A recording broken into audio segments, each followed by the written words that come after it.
Does being an empty nester and reaching the age of 55 have you thinking about moving to a 55 plus community? Is it possible that a 55 plus community could just be what you're looking for? In this video, we are going to walk through the pros and the cons in choosing this style of living. Grab your notepad and let's start talking about 55 plus communities right after this.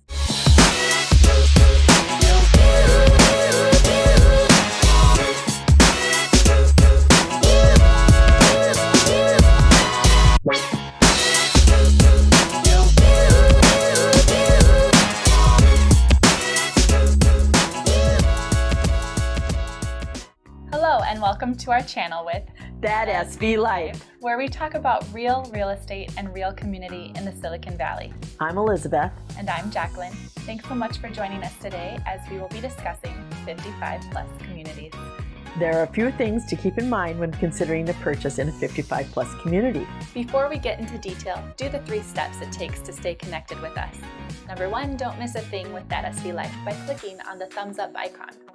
Number 2, hitting the bright red subscribe button. And number 3, clicking on the bell for notifications, so you're notified each time a video is uploaded to our channel.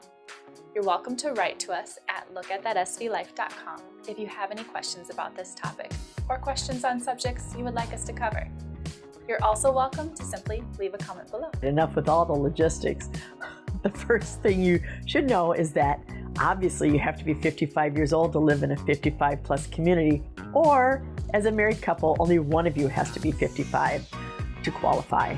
With that being said, would you like to know the pros and cons of owning a home in a 55 plus community? One of the pros of living in a 55 plus community is the HOA maintains the exterior of the homes from landscaping to trimming and watering. Also, the HOA generally covers painting the outside of the homes, which could be on a schedule of once every 5 to 7 years. HOAs generally take care of decks, gutters, the roof, and spraying for bugs.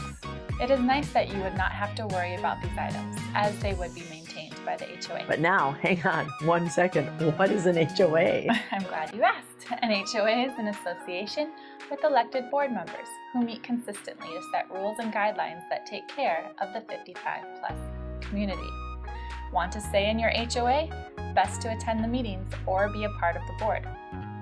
Of course, there is a monthly fee for those costs. No, being a part of the board doesn't allow you to forfeit those costs, but you do have a say as to how the budget is spent.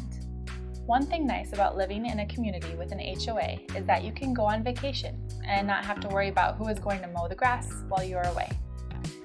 You would have to follow the HOA rules and regulations set forth on what, if anything, you can plant or do on the outside of your home.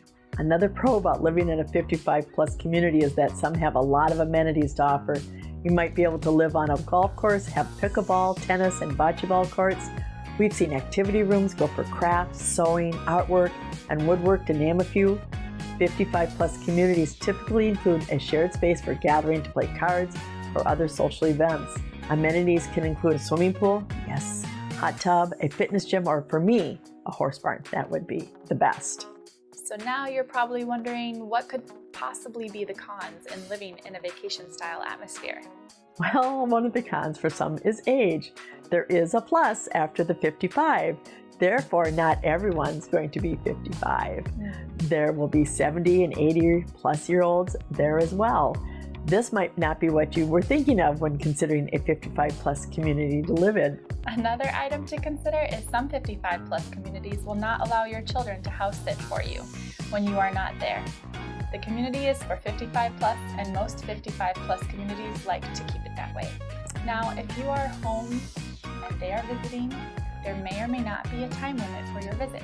For example, your family might only be allowed to stay 2 weeks versus a month. These are good questions to ask when considering a move to the 55 plus community. I might add that it helps to have a good realtor finding for you as well. It's our job to figure out your taste for your living space and lifestyle. I'd also like to mention to keep in mind that if family or friends are visiting, generally you have to be with them if they want to enjoy some of the amenities. Another item to be aware of is having pets. If you love your pets, there are generally restrictions on size, weight, and breed, and how many you're allowed to have. Plus, not all communities allow fencing for your own private yard. A potential con could be resale. Is this where you plan to live out your years? Does it matter to you what the resale value could be?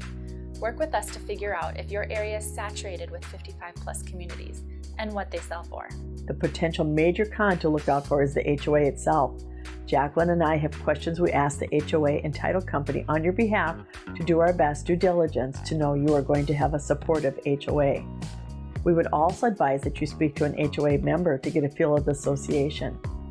There is a lot more to dive into on this topic when truly considering a move, and we'll be happy to help you through it. HOAs can be very picky, very lazy, or amazingly supportive. Bottom line, it is good practice to know more about your potential future HOA before purchasing if possible.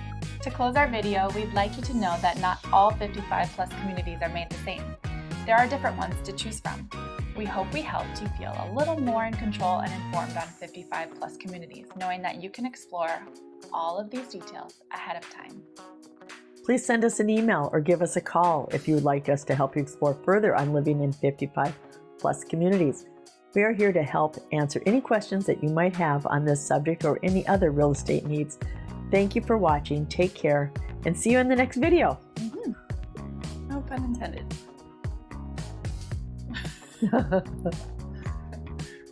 Should be another plus. Yeah, with my luck, he'll use that, the blooper.